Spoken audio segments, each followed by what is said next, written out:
Kabanata 39, Mary. Namumungay ang mga mata kong humilig sa kanyang dibdib.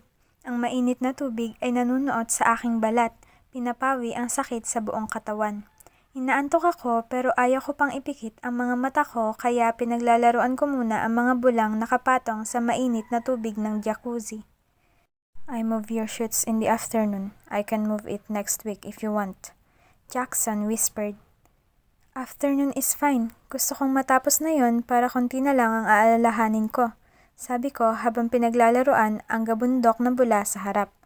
I felt his hand crawl on my stomach, embracing me tightly on the waters. Inangat ko ng konti ang mga siko ko para bigyan daan pa ang isa pang kamay niya na ganoon din ang ginawa. He bent his hairy thigh. Nagpakita ngayon ang tuhod niyang kani-kanina lang nasa ilalim ng tubig. Our third was a bit rough. I'm sorry. Bulong niyang muli. Ngumuso ako. Hinaplos niya naman ang buhok ko. Sabik lang. Kahit pangatlo na? Sa maliit na boses kong tanong. He only chuckled. Hindi na sinagot ang tanong ko at naiisip kong hanggang ngayon kaya niya pa. I missed him too. We both miss each other bad, but damn, I didn't know he's insatiable. Sorry, he said playfully. Okay lang naman, hindi naman ako nagrereklamo. He chuckled more. Umayos din ang pagkakayakap niya at nagpatuloy siya ngayon sa paghahaplos sa akin. His other hand went to my upper abdomen, almost touching my underboob. Uminit ang pisngi ko, mas lalo ring pumungay ang mga mata. I feel like a jelly, soft and squishy right now. At kung wala siyang hinihiligan ko, baka kanina pa nga ako natunaw rito. I'm on depo, so I won't get pregnant. Hindi siya nagsalita kaya sinulyapan ko siya. Madilim ang tingin niya, nagkakasalubong ang makapal na kilay at medyo ngumunguso ngayon. I imitated his lips now. Kailangan kasi para sa work ko, I explained. He kissed my nape and his lips remained there for a few silent moments. Akala ko magsasalita na siya nang huminga ng malalim pero ibinaon niya lang ang muka sa aking leeg, like something is bugging him. Do you fuck that way? I said, bothered now when I realized something. His inquiry was muffled. No protection, like our first time? Iniisip ko lang baka may kapatid si Jack sa ibang babae. I said that matter-of-factly. It bothered him, I'm sure, kasi umangat ang mukha niya para protestahan ang sinabi ko. Wala. Medyo pagalit niyang sinabi. Stop thinking about that. Tiningnan ko ang mga bula. I know what he is. I know he has a lot of experience and I won't take that against him. Hindi ko na rin gustong malaman kung ilan, sino, at kung ano-ano ba ang nangyari. I just know that fact and I acknowledge that as a part of him. I want him to know that it's truly okay with me. Nagtama ang tingin namin. I gave him a weak and soulful gaze while his was a dark glare. I gave a small smile. You're a playboy. Bago kita naging boyfriend, alam ko yon. Hindi mo na kailangang pagtakpan ang sarili mo dahil noong sinagot kita, tinanggap ko rin iyon. I am not comfortable talking about this, he warned. I smiled more. Hindi ako magsaselos, Jax, kahit na. Hindi natin to pag-uusapan, Amber. I pouted because his tone was marked with conviction and finality. Ang lumuwang niyang yakap muling humigpit ngayon. I craned my neck a bit because he was kneading that small space on my left shoulder. The roughness of his thin stubble is evident when I felt it. I make love only to you, he said. Inipit ko ang kanyang mga binti. Hindi yata nakukontento sa yakap niyang mahigpit. I give my feelings only to you. His lips touched my ear. Kaya para sa tanong mo, sa'yo lang ako ganoon. Sa'yo lang. My head went to many technical thoughts about his escapades with his past girls, but in the end, I smiled and thought about something else. So, do you plan to knock me up? Malambing ko ulit na tanong. Suminghap siya at halos itulak ako sa pagkakahilig dahil sa pagbabago at paghihigpit muli ng yakap. He kissed my nape and I shivered. You were very young. I don't have the heart to do that to you and your dreams, but I'm so in love, I got carried away. Kinurot ko ang braso niya. Talaga ba? Asyol. Marahan ngunit may diin kong paratang. Bakit parang tuwang-tuwa ka noong sinabi ko sa'yo na buntis ako? He smiled and caressed my hair. I told you, I was crazy for you, so it was such a pleasure to me. Umirap ako at hinayaan siyang halik-halikan ng paulit-ulit ang pisngi ko habang humahalakhak sa pinag-uusapan namin. Humilig muli ako sa kanyang dibdib at marahang pinikit ang mga mata. I was scared to be attached to him. Kaya naman hindi ko maintindihan kung bakit wala akong ibang maramdaman ngayon kundi ginhawa at kapayapaan. Takot akong pakawalan ang kadilimang itinago ko ng ilang taon. Na hindi ko alam na ganito palang ginhawa ang mararamdaman ko kung tuluyan ko siyang pakakawalan. It was as normal as breathing. Loving him to me is as ordinary as living. Ngayon, hindi ko tuloy maisip kung paano ako namuhay noon nang wala siya sa buhay ko. O paano siya namuhay nang wala ako. I opened my eyes and looked at my fingers. I stopped at my ring finger with the engagement ring on it. After all your work this week, I want you to think about the details of our wedding. Kung saan mo gustong ikasal at iba pang tungkol doon. He said. Hindi pa rin ako nagsalita. Jackson seemed so sure now while I'm still stuck on something else. He noticed my silence, so he stopped and looked at me. What are you thinking? Umiling ako at nilingang muli siya. Hindi ako sigurado kung kakayanin kong kontrolin ang pagmamahal ko sa'yo. Hinawakan niya ang mga kamay ko, caressing my small fingers with his thumb and index. He remained silent as I explained my own raw feelings. Jax, selosang-selosa ako. Alam ko, he said languidly. I shook my head again. You can control your jealousy now. I don't think I can though. Kaya ko nga nasabi sa'yo yung tungkol kay Jack dahil selos na selos ako nun eh. Kaya hindi ko alam paano. You really think it was easy for me to control my jealousy? Hindi iyon naging madali. Inangkin niya ang mga kamay ko at binaba. Wala tuloy akong mapagkakaabalahang tingnan kaya bumaling ulit ako sa kanya. To see you on that stage touched by another man isn't easy for me. But I want to keep you, so I urge myself to learn, to be better. Iyon ang wala sa atin noon. Iyon ang aralin natin dalawa ngayon. He said. Namilog ang mga mata ko. Tears slowly pulled my eyes when I realized that he thought of this too much. The thought of him thinking about our past to arrive to this solution hurt me. Hindi ko inakalang ganito ang mga naiisip niya. Iyon din ang gusto ko sana kaya ako tinalikuran ng trabaho at pinili kita. But before we both learned that, we lost what we have. This time, we won't lose anymore. I won't lose you anymore. Tumango ako. Desidido na ngayon na ibigay sa kanya ng buong buo at walang pag-aalinlangan ang pagmamahal ko. Gaano man ka nakakatakot ang marahas at makapangyarihan kong pag-ibig. We will learn this together. We will learn how to love better. I will learn how to love you better. I promise you that. Hindi ko na napigilan ang pagpikit ko dahil sa pagsalubong ng may init na luha. He hugged me tight and kissed my head. I won't promise you to be perfectly in control of my jealousy all the time too, but I'll try my hardest to be better to keep you. So please don't doubt. Please love me with all your heart again. I have loved you with all of mine ever since, Amber. Inangat ko ang braso ko at hindi na napigilang harapin siya, yakapin siya sa batok. Itinago ko ang aking mukha sa kanyang leeg. I was scared to fall in love with him again, not knowing that I can't fall in love because I'm still so in love. I thought only of my pain and my doubts. I never thought of his. Tumango ako bilang pagsang-ayon at pagpapangako pero alam kong hindi iyon magiging sapat. I never stopped loving you with all my heart too, Jax. May itinago lang akong madilim na parte ng pagmamahal ko. I have kept it sealed because I always think my love for you was my only weakness, I said through the tears. But I guess that's how it always go. It won't be called love if it isn't my strength and weakness at the same time. Hinaplos niya ang buhok ko at ang likod ko. He was so gentle and I have nothing to ask for.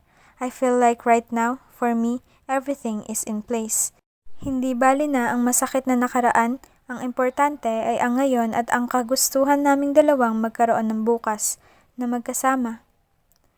Kaya, oo na, I love you. I have always loved you.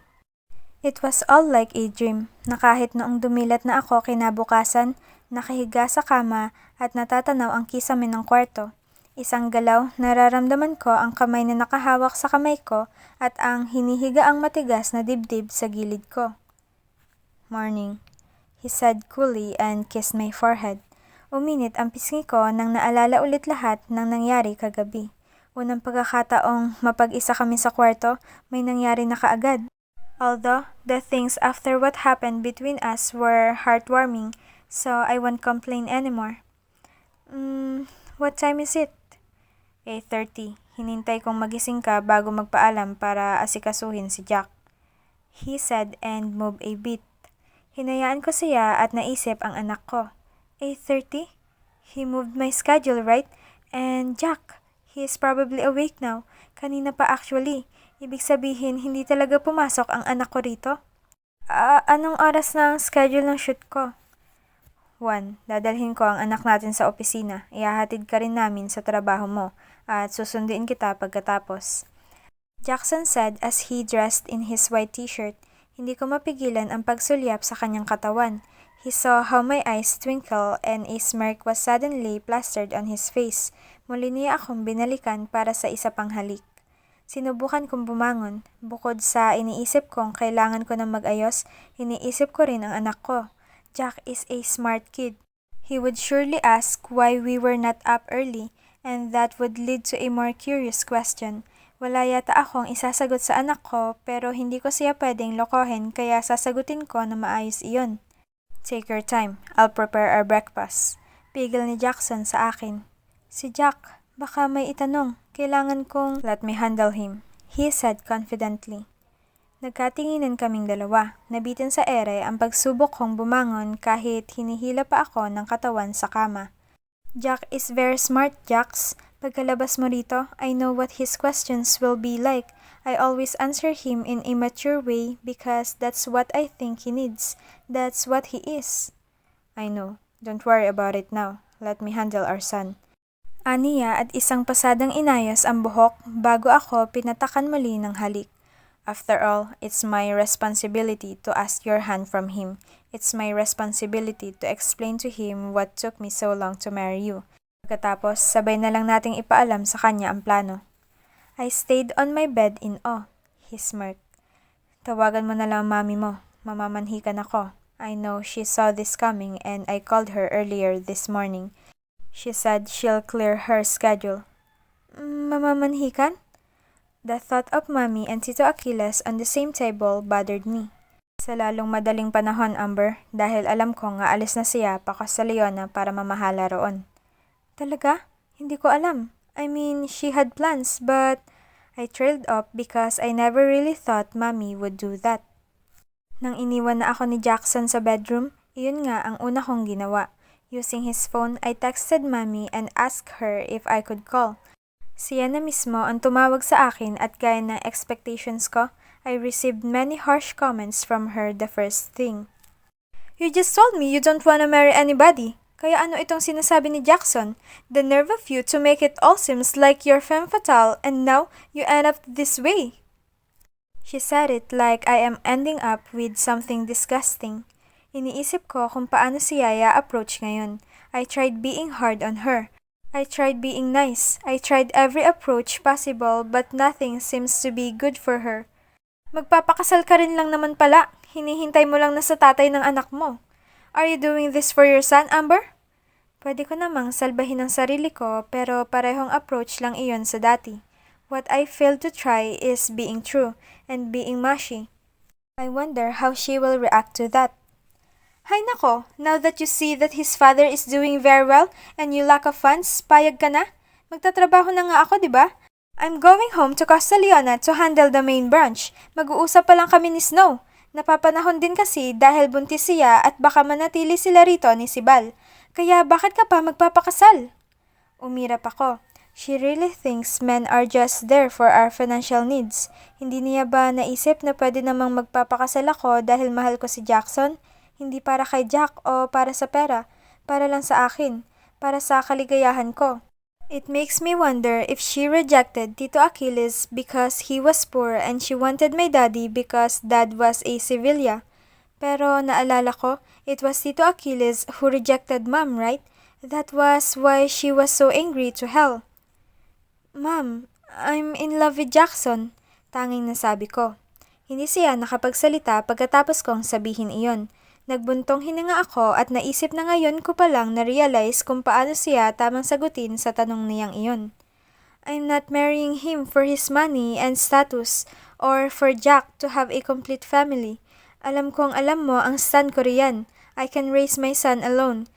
Kaso, bakit pa kung pwede naman kaming dalawa? Bakit pa kung mahal niya naman ako at ayaw niyang mawala ako? Bakit pa kung mahal ko rin naman siya? Tanging paghinga lang ang naririnig ko galing kay Mami. I bit my lower lip and suddenly felt a pang of pain for her. I have been in denial for the past years to guard my heart. Trust me, iyon lang talaga ang gusto ko, ma'am. Pero ang hirap pala kapag buong buhay ko, siya lang ang minahal ko. Ang hirap tanggihan, lalo pa noong nalaman kong ako lang din ang minahal niya at ako lang ang minamahal niya. Nanginig ang boses ko. I heard Mom's long inhale but she didn't speak.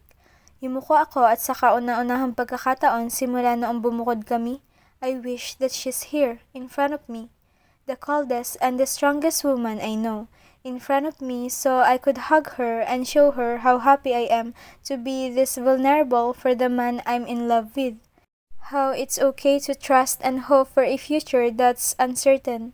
How it's okay to believe that we can do it because this love is the only thing that is certain. I know you'd ask me to not trust him fully, that I will be hurt if I did, that this is kissing the flames, a leaf in the hot sun, that it will burn me eventually. Mom, I guess that's just how life is. We would never be truly happy without a little pain. We would never be truly free if we don't go out, get burned, feel the pain, and learn. Kaya pakakawalan ko ang sarili ko. Pakakawalan ko ang pagmamahal ko para sa kanya. Matagal na rin kasi itong kumakatok. Di ko lang pinagbibigyan. I laughed a bit. Hindi na ako nakadagdag pa. My last words were slurred and my heart aches. Hindi ko inaasahang ganito kagaan sa loob ang masabi sa kanya ang lahat ng saloobin ko. Ni hindi ko iyon masabi kay Jackson. Kay Mami lang. Kahit na lagi niyang sinasabi na hindi ako nagmana sa kanya, I still think we have that incredible connection. I'm happy for you. Napapaos niyang sinabi. Kung hindi ako nagkakamali, higbi ang narinig ko. Mas lalo tuloy bumuhos ang luha ko. I always cry but my mommy was always strong. To imagine her crying, to hear her cry, it's almost my death. Thank you, Mommy. I smiled. Ilang sandali ko pang pinawi ang bara sa lalamunan ko. Pinalis ko rin ang luhang lumanda sa mga pisngi at nang nakabawi, huminga muli ng malalim. Please, help me with the wedding preparations, Mom. I need your expertise and taste. I want it to be intimate and true. Please? She laughed a bit. I would love that, but I will need funds to travel here and back to Castellana. Tumawa na rin ako sa sinabi niya. Baka sa Castellana ko po piliing ikasal. That's where I met him anyway. That's where it all began. So, no need for that. Fine then, magsabi ka lang at tutulong ako. She said weakly. Thank you. Kailan nga pala pwedeng mamanhikan, ma'am? Tinatanong yun ni Jackson kanina. Inaayos mo pa raw ang schedule mo. Just when I thought she'd run for the hills, I was proven wrong. I'm free later tonight. Pwedeng bukas din. I'm free the whole week for dinner. Talaga po? Yes, Iha. Tanghali kami magkikita ni Snow sa mga meetings namin kaya okay ako pagdating ng gabi. And maybe you can ask Jackson to book for a nice restaurant. Hindi magandang dito mo siya dalhin lalo na't ibang impression niya kay Nikolai. I told him I was never in a relationship with Nikolai, so he would be cool about it. She sighed. Ikaw ang bahala, Iha. Kayo na ang mag-set up kung saan. Just call me when you have the complete details. Okay, Mommy. That was the end of the call. Habang nasa banyo, iyon lang ang naging laman ng isipan ko. I wonder what Mommy is thinking right now. Then I felt sad for her when I realized that if I have my own family, she might feel lonely. Wala si Nicolay at wala ring pera si Mami. Uuwi siya ng Costa Leona para mamahala. I wonder if the work will keep her from being too lonely. Pagkatapos ko mag-ayos at magbihis, dumiretso na ako sa labas. Both Jackson and Jack are also now in their proper clothes. Nagulat nga ako lalo na nakita ko ang anak na nakaitim na long sleeves, dark maong pants at brown topsider na. Jack is wearing his usual formal wear. I'm betting he has a meeting. After all, ngayon pa lang siya papasok pagkatapos ng leave niya. Didiretso na sana ako kung hindi ko lang naririnig si Jackson. Naglalapag siya ng steamed broccoli and mushroom sa harap ng anak. Nakaupo si Jack sa kabisera sa upuan ng ama habang nakikinig sa mga sinasabi nito. I stopped to hear more because it was interesting. You married the girl you love first. After that, you can have a baby. Si Jackson. But you didn't marry Mama yet when you had us, he concluded, and it sounded as if Jackson had been telling him that for the past 30 minutes. Yes, I didn't. But I was sure then that I want to marry her. I just didn't have the money and status to do that yet. We also had a misunderstanding, so we both chose to be apart. Jackson stopped there na para bang pinilit niya lang na sabihin iyon. And you said you thought you lost the baby because my sister died? Si Jack. Sister? Kinagat ko ang labi ko at tinitigan si Jackson. He nodded to our son. I wonder if he told our son that and he hoped for a daughter all along.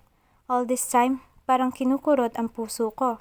You were sad because of that and happy again when you met and know me. Ngumiti si Jackson at tumango ulit. All the years we were apart, I hoped for your mama and you. There were times when I thought I gave up, but I'm glad I didn't. Nagtrabaho ko ng mabuti, Jack, habang magkahiwalay tayo. I hope you can forgive me for the lost years. Jack looked at the food in front of him. Kinabahan ako sa magiging opinyon ng anak pero nagulat na nagsalita siya. Maybe it was better if you did marry Mama first so she won't get away, huh? Jackson chuckled. Yes, son, but I didn't have the money and status yet that time. I thought I'm not good enough. My son nodded at that and looked at his father again. So you have to have money and status before you get married? Yes. You have that now? I think so. I'll forgive you only if you ask Mama to marry you. My son was serious when he said that. Namilog ang mga mata ko. Jackson equaled my son's serious glare at him. Hindi ko inakalang mangyayari ito. I thought Jack would always be an ally to Jackson. Now I think I'm wrong. I already did. We are talking about this now because I asked her to marry me. Did you convince her enough to say yes? Jack asked coldly. Humuso si Jackson, may ngiting itinatago sa labi. Hindi siya sumagot doon at nagtitigan lang ang dalawa. Manang-mana ka sakin, alam mo ba yon? He said, suppressing a grin. Without thinking, nagpatuloy na ako sa paglalakad. Kitang-kita ko ang pag-aayos ni Jack nang natanaw ako. I think Jackson knew I was around watching them kasi noong nagkatinginan kami, normal lang sa kanya at nangingiti pa. Lumipat si Jack sa kanyang upuan. Nilapitan ko siya. Good morning, Mama, he greeted. Good morning, Jack. Kitang-kita ko ang titig niya sa singsing. Nang napansin niya ang tingin ko, nag-iwas agad siya ng tingin na parang walang nangyari. Umupo ako sa harap niya at si Jackson naman ngayon sa kabisera. Naglapag ng juice si Ate Nelia habang nakatitig ang anak sa akin. May tanong sa mga mata. You're going to work with Papa today? I asked. Aha. Pagkatapos ay tinitigan niya si Jackson. He looked frustrated at something. Jackson smirked but our son was bothered and panicking. Medyo naghahamon pa nga sa ama at tinuturo ako ng palihim. Nagtaas ng kilay si Jackson, patay mali siyang walang alam sa sinesenyas ng anak. What is it? Tanong ko. Nagsasalubong na ang kilay ng anak nang binalingan ako. Iritado na siya at frustrated dahil sa hindi masagot-sagot na tanong niya. Are you gonna marry Papa? Natawa ako dahil hindi na napigilan ng anak. Jackson chuckled too. Jack was full of it now. Tell me, Papa, did she say yes already? Mama, pilit ni Jack. Ngiti-ngiti si Ate Nelia na nakikinig sa usapan. Biting my lower lip, I looked at our son eye to eye. Sasagutin ko na sana pero hinawakan ni Jackson ang kamay ko at hinaplos ang singsing. Will you marry me, Amber? I know he's only doing it now for the sake of our son. Jack's eyes looked at me with frustration, waiting for an answer. Yes, I said it again for our son. Tumalon si Jack at yumakap ng mahigpit sa ama. Ibinaon ang mukha sa dibdib nito at iilang hikbi ang pinakawalan. Jackson laughed and kissed him. Tumayo ako at niyakap na ang mag-ama ko.